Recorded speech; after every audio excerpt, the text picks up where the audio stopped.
Hello बच्चों, कैसे हैं आप सब। आशा है आप सभी स्वस्थ होंगे, मस्त होंगे और ज़बरदस्त होंगे।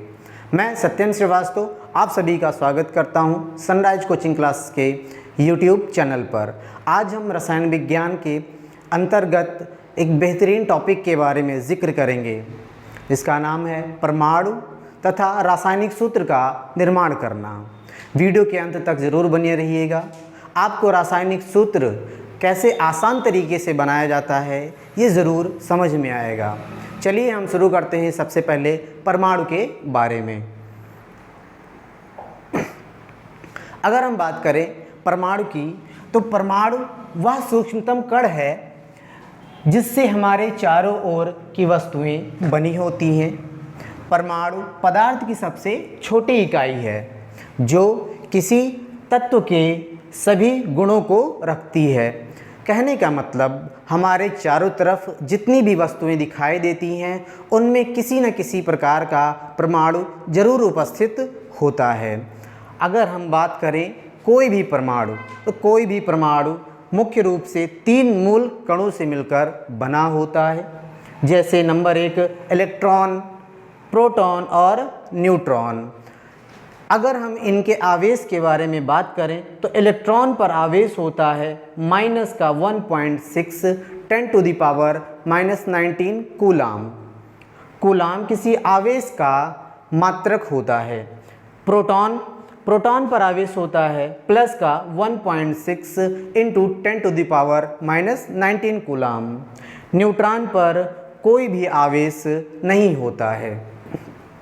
अगर हम बात करें किसी भी परमाणु के भाग की, तो हमने परमाणु को 2 भागों में विभाजित किया है। परमाणु का आंतरिक भाग तथा परमाणु का बाहरी भाग।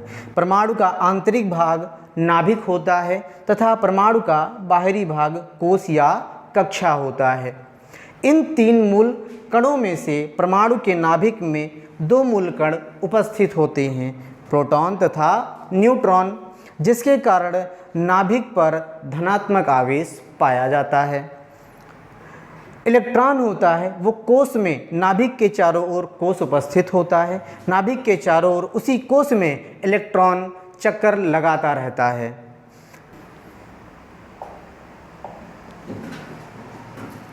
अब अगर हम बात करें कि कोई भी परमाणु आवेशित कैसे हो जाता है, कहने का मतलब परमाणु पर आवेश कैसे आ जाते हैं।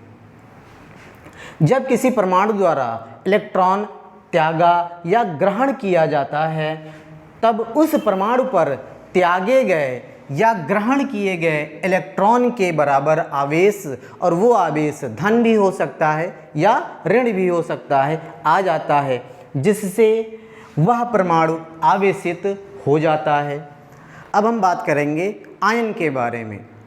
जब किसी परमाणु पर कोई आवेश, चाहे वो धन आवेश हो और चाहे ऋण आवेश हो, इलेक्ट्रॉन के त्यागने या ग्रहण करने के कारण आ जाता है, इस अवस्था में वो परमाणु आयन कहलाता है।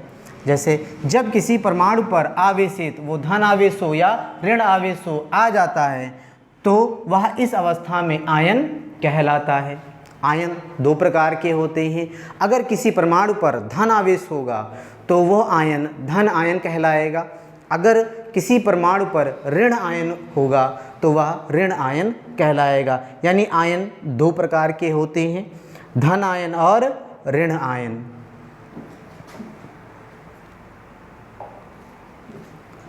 अब हम बात करेंगे आयन के पहले प्रकार के बारे में, यानी धन आयन, जिसको इंग्लिश में बोलते हैं कैटायन। यहाँ पर सिंबल मैंने दे दिया है। माना कोई परमाणु A है जिस पर आवेश है +A। ए जो लिखा हुआ है ऊपर, इसका मतलब 1 2 3 4 कोई भी संख्या हो सकती है। जब किसी परमाणु द्वारा इलेक्ट्रॉन त्यागा जाता है, तब उस त्यागे गए इलेक्ट्रॉन की संख्या के बराबर धन आवेश आ जाता है। इस अवस्था में वह परमाणु धन आयन कहलाता है।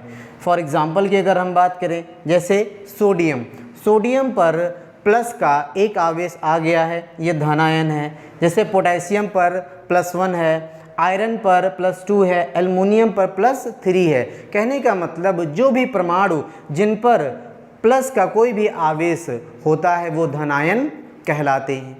अब हम बात करेंगे आयन के दूसरे प्रकार के बारे में, ऋण आयन, जिसको इंग्लिश में हम कहते हैं एनायन, जिसको हमने निर्देशित किया है बी की घात minus small b. Small b का मतलब भी संख्या 1 या 2, 3, 4 कुछ भी हो सकता है। जैसे अगर ऋण आयन के बारे में बात करें, जब किसी परमाणु द्वारा इलेक्ट्रॉन ग्रहण किया जाता है तब उस पर ग्रहण किए गए इलेक्ट्रॉन की संख्या के बराबर ऋण आवेश आ जाता है।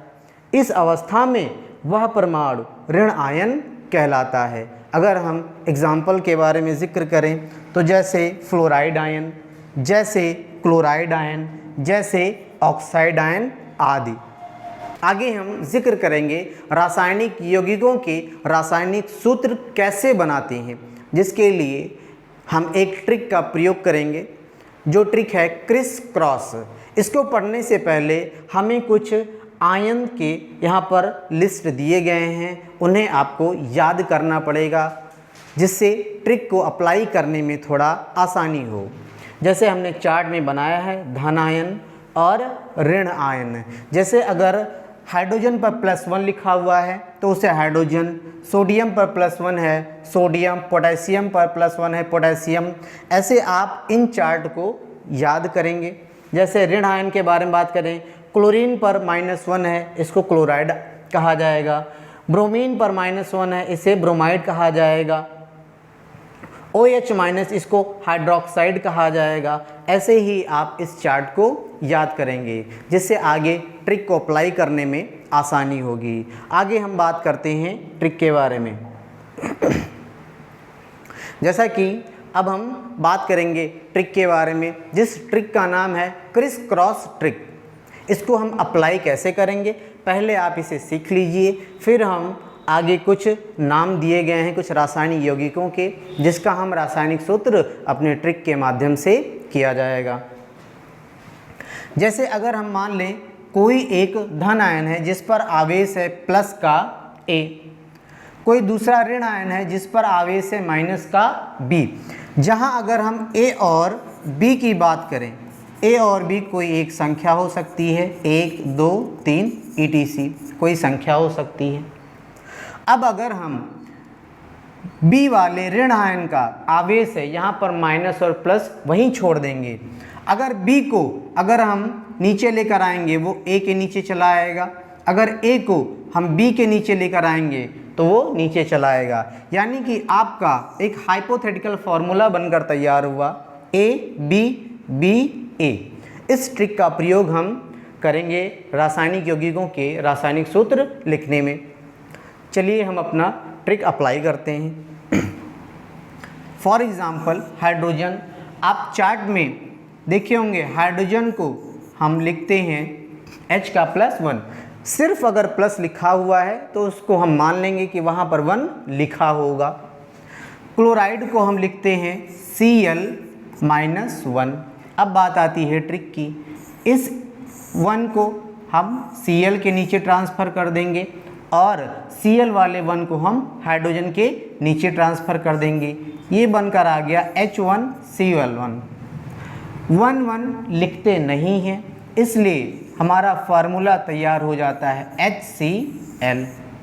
हमारा फार्मूला बनकर तैयार हो जाता है HCl। अगर हम दूसरे यौगिक के बारे में बात करें, यहाँ पर लिखा हुआ है हाइड्रोजन। हाइड्रोजन को हम लिखते हैं H का +1। सल्फेट को हम लिखते हैं SO4 का -2। अब हम अपने ट्रिक का प्रयोग करेंगे। 1 चला जाएगा सल्फेट पर और 2 चला जाएगा हाइड्रोजन के पास। आपका फार्मूला बनकर तैयार हो जाएगा H2SO4। यानी कि हाइड्रोजन सल्फेट का फार्मूला तैयार हो गया H2SO4। अब हम देखते हैं जिंक सल्फाइड। चार्ट में जिंक को Zn+2 से लिखते हैं, सल्फाइड को S-2 से लिखते हैं। अब अगर हम ट्रिक की सहायता लें तो इस 2 को नीचे सेंड करेंगे सल्फ़र के और इस 2 को नीचे सेंड करेंगे जिंक के, जिससे आपको मिलेगा Zn2S2। नीचे 2 यहाँ पर भी है, 2 यहाँ पर भी है, ये कैंसिल आउट हो जाएगा, जिससे आपको मिलेगा ZnS, यानी कि जिंक सल्फाइड का फॉर्मूला बनकर तैयार हुआ ZnS। अब हम बात करेंगे लेड नाइट्रेट का। चार्ट में लेड को लिखा जाता है Pb+2 से, नाइट्रेट को लिखा जाता है NO3-1 से। ट्रिक की सहायता अगर लेंगे तो इस 2 को भेज दिया जाएगा नाइट्रेट के पास और इस 1 को भेज दिया जाएगा लेड के पास, जिससे आपका फार्मूला तैयार होगा PbNO3 का होल ट्वाइस। हमने कुछ सूत्र बनाने सीखे हैं। अब आप लोगों के लिए कुछ होमवर्क के लिए भी है। आप लोग कमेंट बॉक्स में इसका जवाब हमें ज़रूर दीजिएगा। कुछ सवाल यहाँ पे दिए गए हैं। आशा करते हैं आप सभी इस वीडियो के माध्यम से कुछ ना कुछ नया ज़रूर सीखा होगा। अगले वीडियो में ऐसे ही हम रोचक टॉपिक्स के बारे में लेकर आएंगे, जिससे आपके पढ़ाई में कुछ और बूस्ट मिल सके। तब तक के लिए बेस्ट ऑफ लक।